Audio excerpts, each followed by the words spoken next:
Everyone thinks the United States became the world's dominant superpower because they won World War II, or because they have the biggest military or the most money, but that's actually the surface-level explanation they teach in schools, because the real reason involves a series of calculated decisions made between 1944 and 1991 that essentially created a global system where American dominance became mathematically inevitable.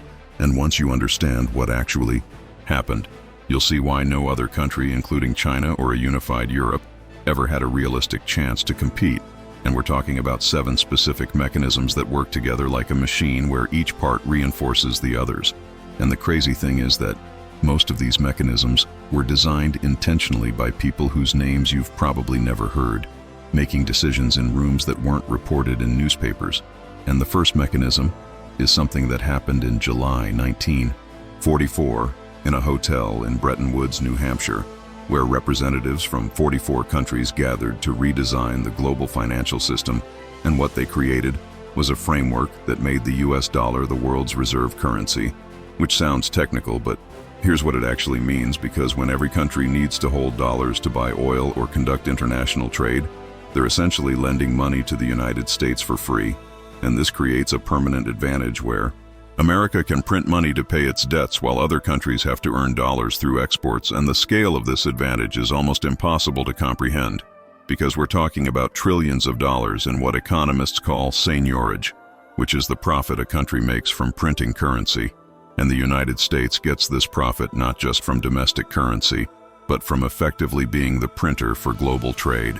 And here's why that matters, because it means America can run massive trade deficits year after year, importing more than it exports, while other countries have to maintain surpluses, and this allows American consumers to enjoy a higher standard of living than their productivity alone would justify, and American companies to borrow money at lower interest rates than companies anywhere else in the world, and the US government to spend more on military and infrastructure than would otherwise be possible.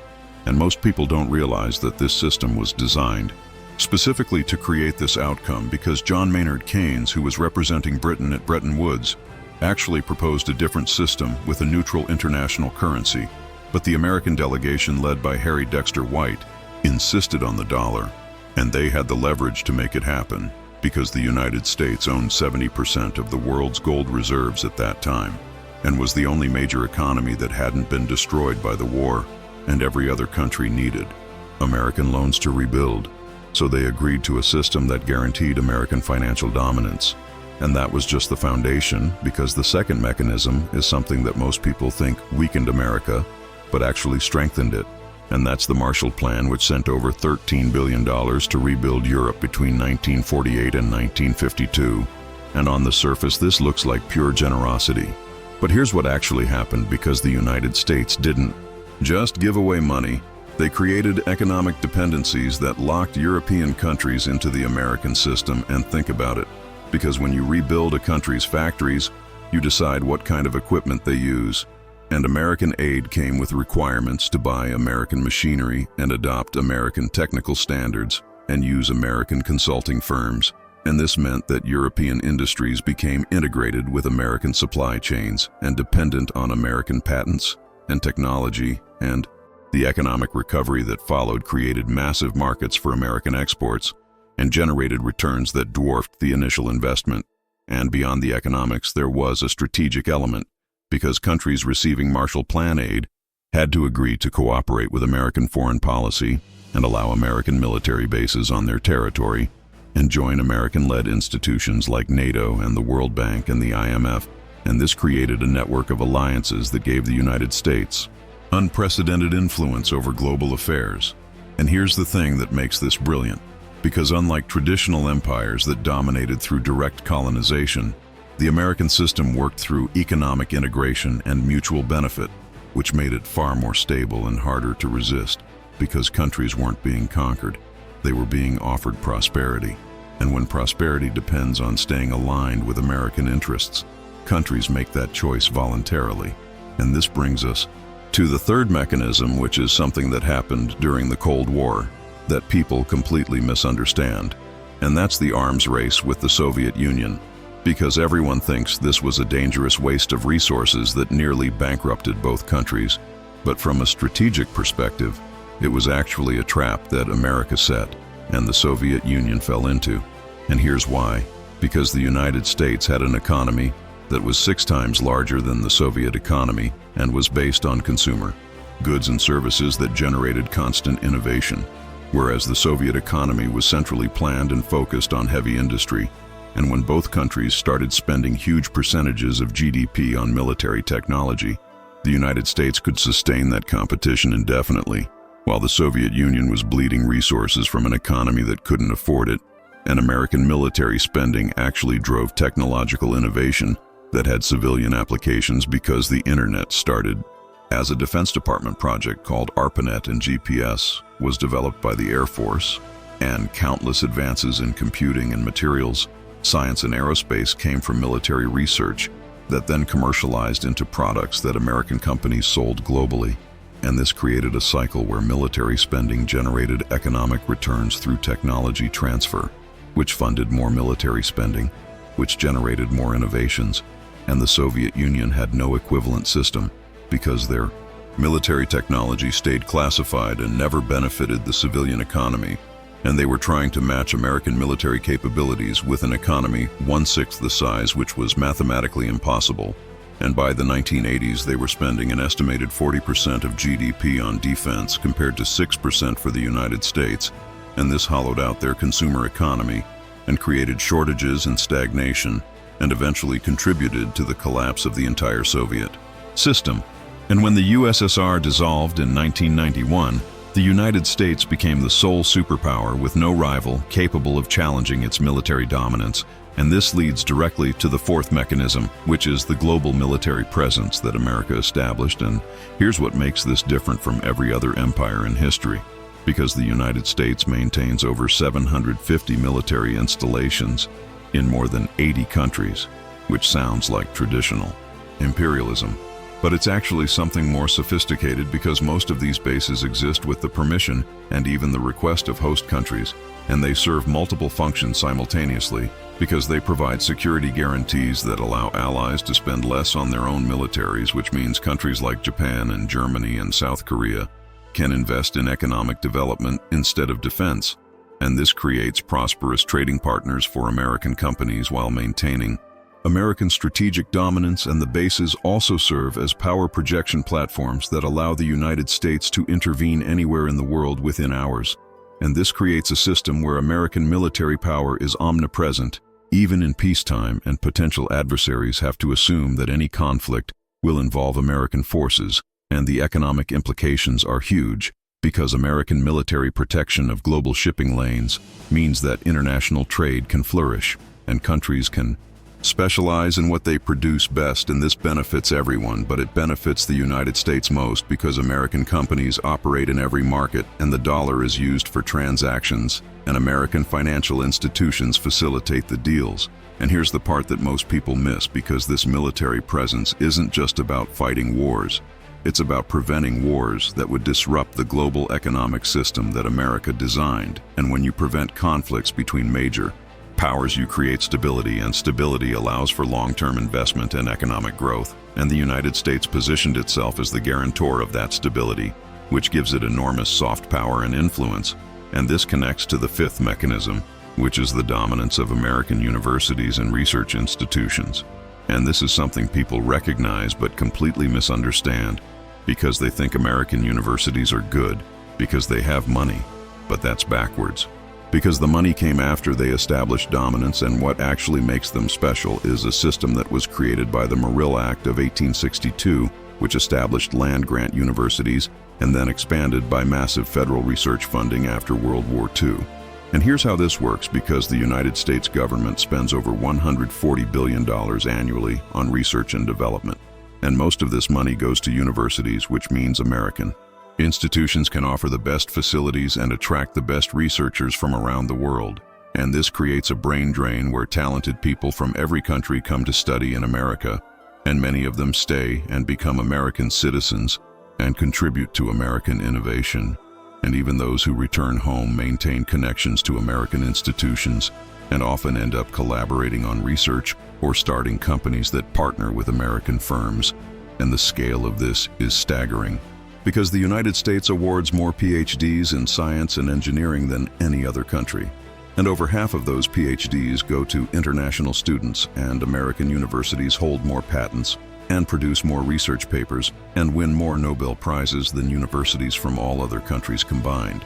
And this creates a self-reinforcing cycle because the best universities attract the best students who become the best researchers, who produce the best innovations which attract more funding and more students, and the economic value of this is almost incalculable because innovations developed at American universities become the basis for entire industries. And think about the internet and biotechnology and artificial intelligence and advanced materials. And these all came primarily from American research institutions, and the companies that commercialize these technologies are predominantly American, which means the United States captures the economic value of global talent. And this is a form of dominance that's almost invisible because it doesn't look like power projection. It looks like academic excellence. But the result is that America stays ahead of every other country in the technologies that define economic competitiveness and military capability. And this brings us to the sixth mechanism, which is Hollywood and American media. And most people think this is just entertainment, but it's actually one of the most sophisticated influence operations in human history, because American movies and television shows and music reach billions of people in every country, and they do something more powerful than propaganda, because they make American culture seem normal and desirable and aspirational. And here's why that matters.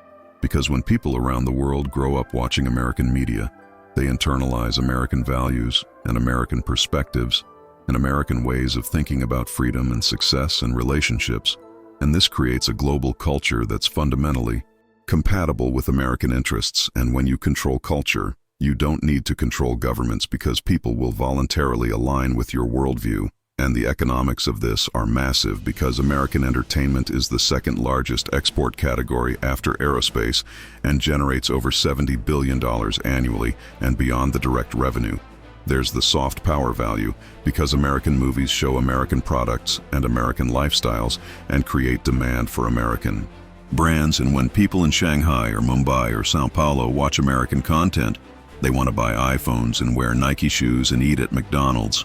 And this commercial influence reinforces American economic dominance. And the strategic aspect is even more important because American media shapes how global audiences perceive world events. And when conflicts arise, people around the world are interpreting them through frameworks they learned from American news and American entertainment. And this gives the United States enormous advantage in shaping global narratives and building coalitions. And the Soviet Union understood this, which is why they spent huge resources on their own media operations, but they could never compete with the quality and appeal of American content, because centralized propaganda can't match market-driven entertainment that's actually designed to be engaging and enjoyable. And the seventh and final mechanism is something that only became clear in the last 30 years. And that's the dominance of American technology platforms, because companies like Google and Facebook and Amazon and Apple have created global infrastructure that billions of people depend on every single day. And here's what makes this unprecedented, because these aren't just successful companies. They're platforms that control how information flows and how commerce operates and how people communicate. And the network effects are so powerful that once a platform achieves dominance, it becomes almost impossible to displace, because everyone uses Google for search, because everyone else uses Google, which makes Google's algorithms better, which makes more people use Google. And the same pattern applies to social media and e-commerce and operating systems. And the United States is home to all of the dominant global platforms, and this creates several advantages simultaneously, because first, there's the economic value, which is measured in trillions of dollars of market capitalization, and these companies pay taxes and employ workers and generate wealth that stays primarily in America. And second, there's the data advantage, because these platforms collect information about billions of users globally, and this data has intelligence value and commercial value and strategic value. And third, there's the infrastructure control, because when global communication and commerce depend on American platforms, the United States has leverage in any geopolitical conflict. And we saw this when Russia invaded Ukraine, and American tech companies immediately cut off services and restricted access, and this demonstrated a form of power that no previous empire ever possessed. And here's why all 7 of these mechanisms together create something more powerful than the sum of their parts. Because they reinforce each other in ways that make American dominance self-sustaining. And think about how this works. Because dollar dominance makes American companies rich, which funds research at American universities, which creates technologies that American entertainment promotes globally, which get built into platforms by American tech companies, which generate wealth that reinforces dollar dominance and military power, protects this entire system and prevents rivals from disrupting it. And the brilliance of this design is that most of it doesn't require active maintenance, because the incentives are structured so that people around the world voluntarily participate in systems that benefit America, and they do. This because participating genuinely makes them better off, even though it makes America relatively more powerful. And this is completely different from how previous empires worked, because the British Empire required direct colonial administration and constant military enforcement, and it collapsed when the costs of maintenance exceeded the benefits. But the American system is based on integration rather than domination, and it creates dependencies that are economic rather than political. And these dependencies are profitable for everyone involved, which makes the system incredibly stable and resistant to challenge. And here's what this means for the future. Because even as America's share of global GDP declines from the peak of 50% in 1960 to around 24% today, these 7 mechanisms mean that American influence actually isn't declining proportionally, because the dollar is still dominant, and the military is still unmatched, and the universities still lead in research, and the media still shapes global culture, and the tech platforms still control infrastructure. And this was all designed intentionally starting in 1944, and the people who built this system understood that sustainable dominance doesn't come from brute force. It comes from creating a framework where other countries prosper by participating in American-led institutions. And when you understand these 7 mechanisms, you realize that American dominance isn't an accident of history or a temporary situation. It's the result of the most sophisticated system of global influence ever created, and that system is still operating exactly as designed over 80 years after it was first established.